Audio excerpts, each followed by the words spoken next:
Welcome sa Dries TV. Kung interesado ka sa ganitong news, huwag kalimutang isubscribe ang ating YouTube channel. Maraming salamat! Welcome po ulit sa ating panibagong update tungkol kina Kim and Paolo Abilino. Sa bawat update natin, tatalakayin natin ang mga pinag-uusapan sa mundo ng social media tungkol kina Kim and Paolo Abilino. Kaya naman kung hindi pa po kayo nakasubscribe dito sa ating channel nako, i-click nyo na po yan and isama nyo na din ang bell button. So, ayan, welcome back again sa ating YouTube channel mga ka-Kimpaw, and sa update natin ito ang pag-uusapan natin ay tungkol sa mga importanteng kaganapan kina Kim and Paolo Abilino ngayong araw po yan ng linggo. Pero bilang pasasalamat, magbabasa muna ako ng dalawang komento mula sa mga masusugid nating commenter at viewers dito po sa ating YouTube channel. Unahin nating basahin ang naging komento netong si Ginang Lolita Maestrado. Sabi niya, sa totoo lang, 2 times na ako na heart. First, sina Jericho and Christine, tapos wala. Sad ako noon. Sunod naman Christine and Theater. Wala naman din. So another heartache. Ako doon. And now here comes Kim Pao. Pag nawala pa to, sorry. Hindi na talaga ako. Si God na bahala. Sana this time sila na. Kim Pao forever. God bless. So tingin ko naman po, Ginang Lolita, na may something talaga kay Kim and Paolo Abilino. And kita naman natin yon sa kilos nila nga dalawa. Kung bagay sila na po yung destiny. Sila na yung tinadhana kasi ang dami pong patunay. So ngayon, ang magagawa lang natin, ipag-pray natin ang dalawa mga ka-Kimpaw na hanggang dulo, sana'y mauwi ito sa simbahan.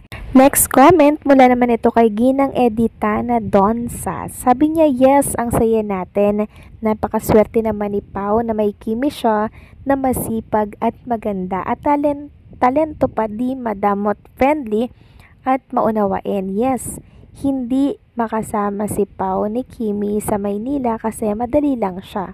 Babalik din si Kim sa Cebu agad kasi may taping pa sila at kailangan namang punta si Kim sa Maynila kasi isa siya sa host ng big event, Big Night PBB Duo Edition Collab. At swerte naman ni Kimi ni Pao kasi nonchalant pero mabait, generous at mapagmahal. Dati sabi nila ni Pao ay babaero at soplado, but siguro para sa iba. Pero sa amin mabait si Pao at gentleman. Well, siguro dahil may edad na siya kaya naiba na si Pao ngayon. Alam natin may anak na siya na si Aki. Siguro focus na siya sa buhay at gusto nang lumagay sa tahimik. Sana ipag-pray natin ang Kim Pao na magkaisang dibdib na sila. God bless Kimpaw, we love and support to both of you. Alam nyo mga ka-Kimpaw, habang nagkakaedad po ang mga tao, syempre nagmamature, 'di ba? Nagkakaroon po ng pagbabago. Kaya I'm sure si Paolo talaga ngayon, ang laki po ng pinagbago at seryoso na siya. Feel ko din po mga ka-Kimpaw na gusto niya nang lumagay sa tahimik. Kaya naman ipag-pray na natin yung tungkol sa kanilang dalawa na magkaisang dibdib na sila sa mga susunod po na panahon.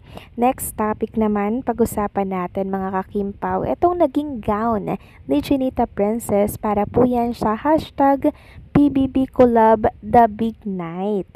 So may pa-change outfit po siya kagabi. Pero parehas maganda po mga Kimpaw ang kanyang gown. Parang pang ABS-CBN ball. Sobrang bongga. Alam niyo po, siya lang yung may pinakamagandang gown kagabi. Laging pasabog yung mga gown ni Chinita Princess. Talagang pinaghahandaan niya po bawat event na malalaki dito sa ABS-CBN. And talagang umuwi lang po sa Chinita Princess para po sa PBB Big Night. Kasi po, pabalik na rin po siya ng Cebu mga ka-Kimpaw. Kaya nga po ang ilang mga fans nag-aalala po sa kanya kasi parang hindi siya natutulog. Alam nyo, after po ng PBB Big Night, balik agad siya sa Cebu. Yes po mga ka-Kimpaw, tama po ang iyong narinig kasi po may taping pa si Chinita Princess dito po sa Cebu. So kanina nga po 5 hours ago nag-post nga siya ng mga Instagram story na nakabalik na nga siya dito sa Cebu. Grabe no, parang parang inaano lang niya, basic lang sa kanya yung pagpalipat-lipat po ng lugar. Kung tutuusin, ang layo ng Cebu mga kakimpo sa Manila ha. So sabi nga dito 5:29 ng umaga and just like that, back in Cebu.